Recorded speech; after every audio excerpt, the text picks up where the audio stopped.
All right, you all, for my friends over in Australia, now I already have a how to butcher a deer, and I show how to do that process. I'm going to show a little bit of it here.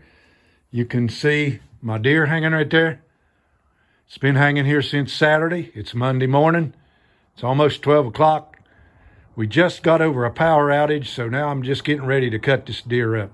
So what you'll see me do is I'll have to wash my hands every time I cut the camera on, okay? What we will do first is we will take the front legs off, and that's just simply, you just take your knife and cut right around them, and you bring them right off. Like I said, there's a video. The neck will be roasts. I will cut it up into slices this direction and make roasts out of it. And the rest of this deer will be hamburger and steak. All right, you all, first thing I want to show you is take you a propane torch. And I'm not going to show this. You can watch another video where I've done this already. Just look at my how to cut up a deer. Take you a propane torch and burn all them loose hairs off your deer.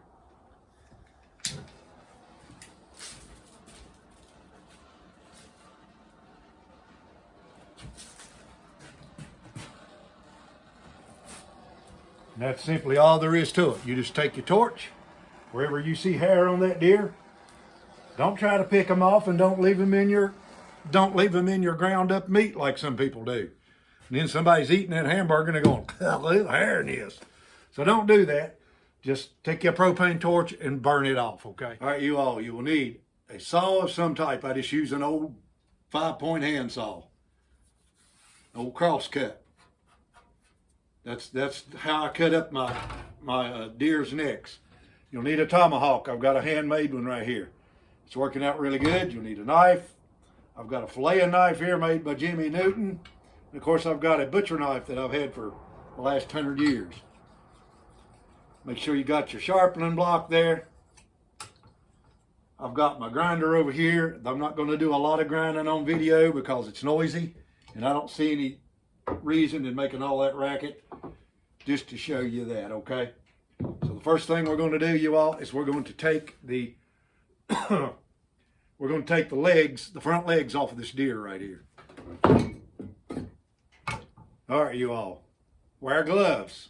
Why do you want to wear gloves? Because it's sanitary, not only for the food that you're going to prepare, but also if you have any nicks or cuts or stuff on your hands, on your fingernails, you don't realize it, but you can get a pathogen off of an animal like this right here, okay? Now, I didn't used to do this, but I've seen too many pictures of people who don't have a hand or an arm anymore because they ignored that rule and they didn't wear gloves, and they got a pathogen that just about took their life. So I'll take this butcher knife.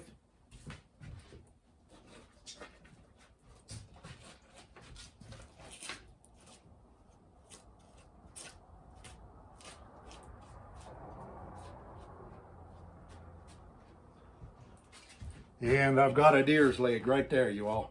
Deer's front leg. So what I'm going to do is I'm going to cut this stuff up into chunks. I can see where that 30-30 went through it right there. Through that neck part where it comes down on his neck. And it literally blowed that deer's neck to pieces on the inside. So the rest of it looks really good. So lay that aside right there. Like I said, I'm not going to do a lot of butchering because I already have a video showing just exactly how to do this. But when I come to some of the parts where I want to tell my friends out in Australia about this, then I will turn the camera on and tell you about that, because now my hands are dirty. I can't cut my camera off and on, okay? I know one thing, this knife my brother Jimmy Newton sent to me. I skinned the deer, field dressed the deer. Now, by the way, let me show you guys this right here. You see that scent gland right there? That's under that deer's front shoulder. If you cut that scent gland up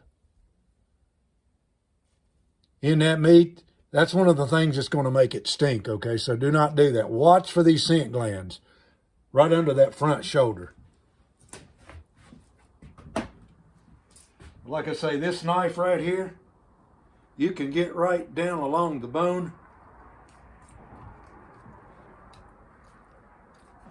Twist it every which way you want to. I know one thing, that stuff is cold right now. But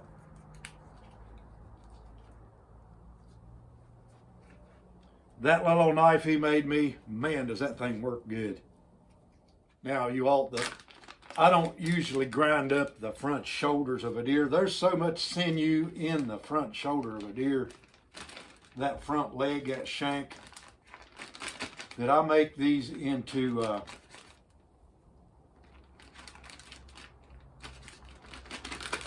stew, and then that stew has to be really cooked. We usually pressure cook this stuff right here, or I'll cook it on the heating stove there in the winter time, or any other time as far as that's concerned.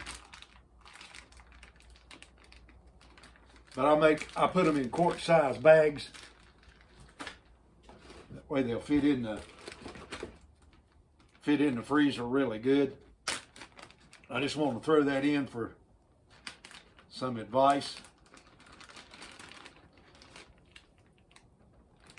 So that front legs of a deer, they're not hooked on with a bone, they're just muscle. That's why that deer is able to run and jump as far as they can jump, and it don't bother them one bit. And I know one thing, that is cold this morning. You all have to go into the heating stove and warm up my fingers. All right, you all. Now here's something I'm going to show you people who want to make soap out of deer. You want to take the fat or the tallow off of a deer. This deer right here is very well fed. Right here is tallow. See this right here? You'll see, and if a deer has been fed really good, it'll be on the inside of its body. All in here, you can see this stuff. You see that fat right back in there? That's actually tallow. But this is how the deer survives these hard winters. They eat, and all this white stuff is tallow. If you want to make soap from your deer, you're going to want to use the tallow because it's already hard, okay? And it will make a harder soap than if you just use regular old fat. Now we're going to cut the back straps out of this deer next, and we'll talk about that. We're going to go from here, right here at the hip, all the way down here to the top of the neck, right there, and we're going to get the back strap out of this deer. All right, you all, here is your tenderloin. Right there they are. There's the loins of a deer. Now, what am I going to do with these? I make the best jerky around here in the family because I don't use any other part of the deer to make my jerky out of but the tenderloin. And I just cut it up into long strips, and I've got a dehydrator that I use. If you want to see a video about how to do it in the wild, I will put a link in this video where you can click that video to see how that you do it in the wild, because I don't think I need to do that one more time, okay? I've already got a video on it, so I'll put a link in this video where you can click on making jerky in the wild. Okay, what do I use? I've got different spices that I use, but all I'm going to use in this particular jerky right here is I will take kosher salt, apple cider vinegar. I will cut these up into the slices. I will soak them in that overnight, and then I will put them in the dehydrator. Also, you can take toothpicks, stick them through your jerky and hang them on your oven rack. Put your oven rack on warm, just warm, not hot or anything like that, just warm. Crack the door at the top of your oven so that the moisture will come out of there. It won't take you 3 hours to make jerky out of your whatever it is you're trying to make it out of. But I usually don't use anything except the backstrap. Now you can see the backstrap's got backstrap sinew on it. This is the part that the Indians would use to back a bow, to put a back on a bow, or to make thread or whatever they wanted to use it for, string. But that's got that on it. I will take that off of there and cut these up into strips, and that will be my jerky. But anyway, you can watch a video on how to make jerky in the wild on my channel. Just, I will put a link to this video so that you can do it. You see this backstrap sinew right here? You can peel that right off of that backstrap. Now you can do it the whole length of it, but since I've already cut that up into a jerky block, you guys can see that right there. There's your sinew. And that stuff really, really is some tough stuff. You can't tear it, period. And I thought I'd show you that. There's your backstrap sinew right there. I've got a pot of boiling water on the stove in there. So I like to keep my tools nice and clean. It also gives my hands a chance to warm up a little bit. It's spitting snow out there right now. The snowstorm that we were supposed to get, I think, went to the north of us. But the wind did come along this morning about 5:30 and blow a tree down right across the road in front of my house. So we just did get the power back on. So now what I'm going to do, you all, is I'm going to take the neck off this deer and I'll show you how I process the neck, okay? You see that big old bloody spot there? Now this deer you saw in the video, he took a round right through the neck, right there at the base of his neck, okay? So what we're going to do right here is going to take the windpipe out of this deer. And that knife is so sharp that I cut plumb through the windpipe.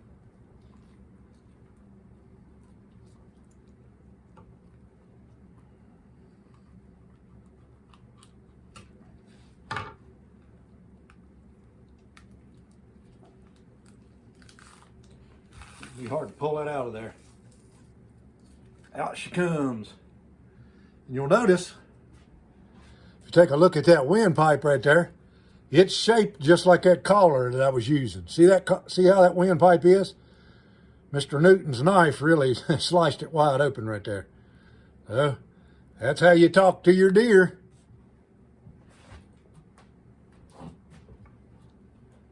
So I'll have to get rid of all the, by the way, I did find chunks of lead, you all, in this deer.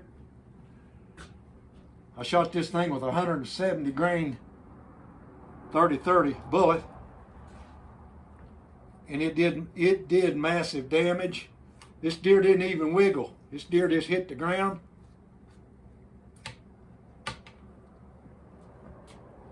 And he didn't even know what hit him. He didn't even know he was dead until I told him he was dead. All right, now that we've got that cleaned up really good,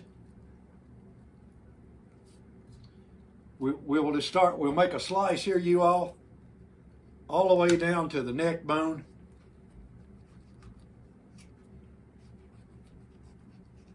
And I like to make barbecue out of deer's necks, okay? Now for you people who don't eat deer, you're wasting a whole lot of meat if you don't eat the neck of your deer, okay? Because this right here has got a lot of meat in it. There's probably 10 pounds of meat and bone right there. Plus, it's got that good old bone broth that will be cooked up in those joints as well. So there that is. Now I'll just take the saw. We'll just simply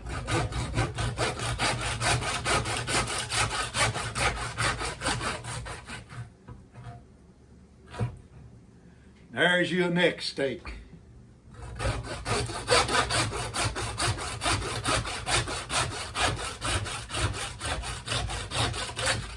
By the way, if you people's ever had any type of bone surgery, that's what it sounds like while you're asleep, while that doctor's cutting into your carcass. The ribs, you all. I'm not going to keep this particular one right here because this bullet just blasted this to pieces. But what you do with your ribs is you cut them down the center and you roll them up in a roll. You tie them up that way and you freeze them, and when you get ready to cook them, you just take that roll, stick it in the pot, and you cook it, okay? But you take a handsaw, you all, and cut this off.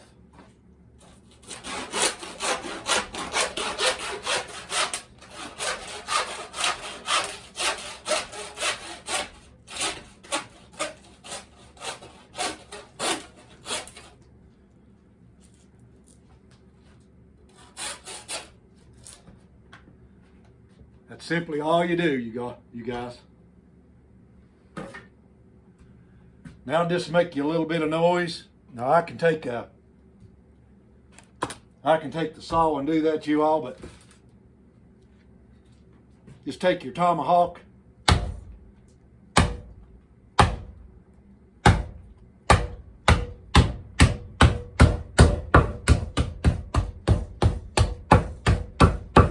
Chop that up.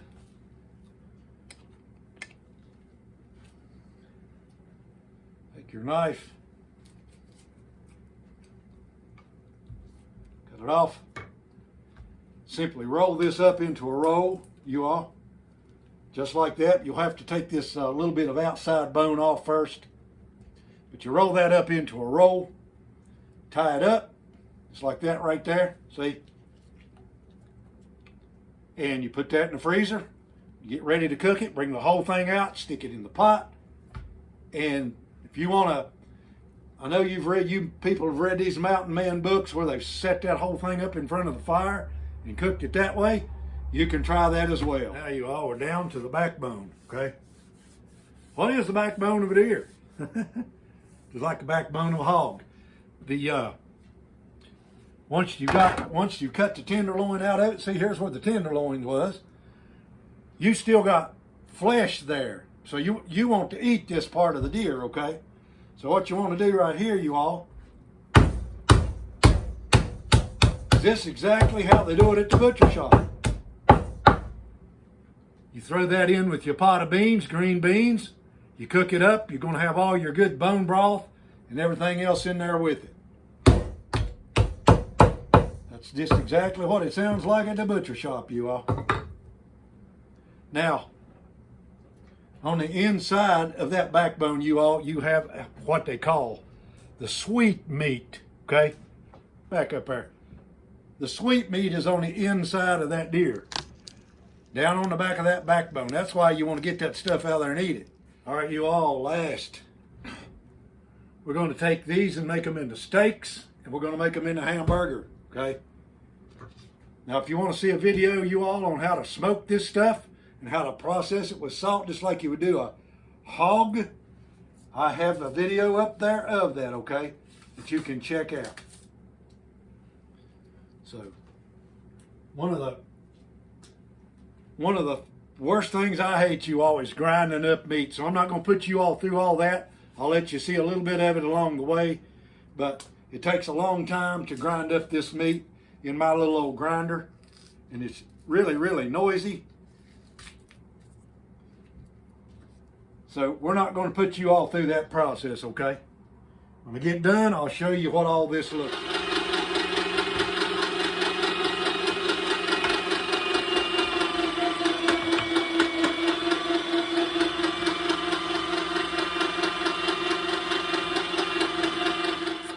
You all, we're still grinding here. Right there is about 15 pounds of hamburger, you all. What's 15 pounds of hamburger cost you at the grocery store now? By the way, you all, from start to finish, from field dressing to gutting to skinning to the cutting up of this deer, most of it's been done with this little bitty knife right here that my brother, Uncle Sasquatch Outdoors, sent me. This Green River knife. And I've got knives that other people give me too. But so far for butchering game, this little knife holds an edge really good. I just put it on the stone there a minute ago, a couple times. But that thin bladed knife right there has done this whole job right here. All right, you all, there's the two hams. That's more than 20 pounds of of hamburger, you all. Go to the grocery store now and buy that 20 pounds of hamburger right there. Now, like I said in one of my other videos, if you make a mess in your wife's kitchen and you let her catch you making that mess, she's probably going to stick a cast iron spatula right in the side of your head, or your head is going to look like a sack of walnuts, okay? So be good and don't make this mess in your wife's kitchen.